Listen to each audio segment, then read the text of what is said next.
La pensée lui vint d'aller visiter ses frères, et voyant qu'on en maltraitait un sans sujet, il prit sa défense. Acte 7, 23-24. Moïse a fait son choix. Cela suffisait-il pour qu'il fût aussitôt un vase honorable propre au service du Seigneur de Timothée 2,21? Non. Il n'est pas suffisant de se soumettre à Dieu et de choisir le chemin de la croix. La lutte avant le don de soi et la paix qui remplit le cœur lorsque cet acte est accompli peuvent faire supposer que le but est atteint, alors qu'en réalité, c'est seulement le début de la course. Car c'est uniquement lorsque l'homme s'est donné que Dieu peut agir en lui et le préparer pour l'accomplissement de ses desseins. Moïse ne se connaissait pas encore lui-même. Être instruit dans toute la sagesse de ce monde, être puissant en parole et en œuvre, ce n'est pas une préparation suffisante pour être un instrument utile entre les mains de Dieu. Hélas, hélas. Il est triste d'avoir à constater qu'en cette dispensation de l'Évangile, nous sommes souvent au même point que Moïse. Nous nous reposons sur la sagesse de l'Égypte, sur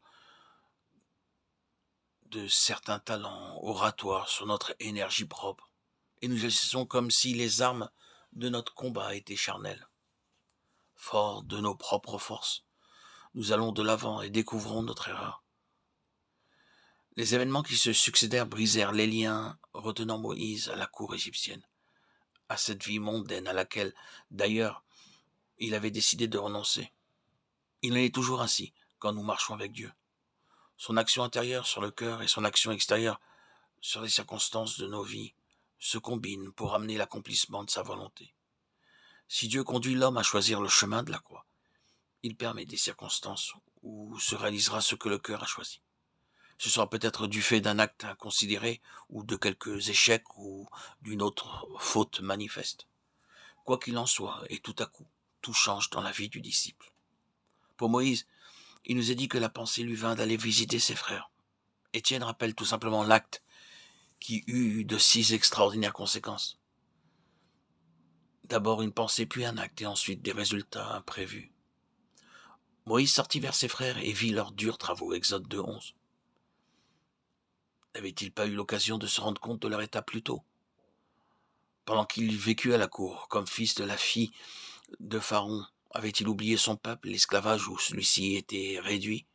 Ou bien lorsqu'il y avait pensé, avait-il éloigné le sombre tableau qui se présentait à lui? La décision qu'il a prise de partager le sort de son peuple permet de supposer un travail intérieur, préliminaire, sous le regard de Dieu. Ce Dieu qui avait épargné sa vie, alors que tant d'autres bébés innocents étaient morts dans les eaux du Nil. Moïse regarde, et son cœur est ému. Les paroles d'Étienne font supposer que déjà à ce moment-là, il avait conscience de sa mission qui était de délivrer Israël. Comme on maltraitait un Israélite sans cause, il prit sa défense et frappa l'Égyptien. Ah, Moïse, Moïse, c'est ainsi qu'on fait en Égypte, mais ce ne sont pas ici les voies de l'Éternel. Ceci nous fait penser à Pierre tirant l'épée pour défendre le Fils de Dieu, lequel n'avait qu'à parler pour être protégé par des légions d'anges. Cette manière d'agir au service de Dieu est malheureusement celle de trop de gens, lesquels aujourd'hui encore tirent l'épée pour convaincre qui ne croient pas comme eux. On veut croire malgré eux. Ils oublient l'avertissement du Maître.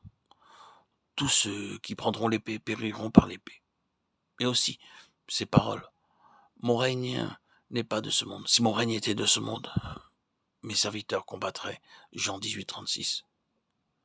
Que de croyants combattent ainsi, démontrant qu'ils oublient le calvaire et qu'ils n'ont pas l'esprit du Seigneur. Jamais Israël n'aurait été délivré avec les méthodes employées par Moïse en tuant un à un les Égyptiens. Dieu se réservait d'agir d'une autre manière, comme notre vision, nos pensées sont mesquines et petites.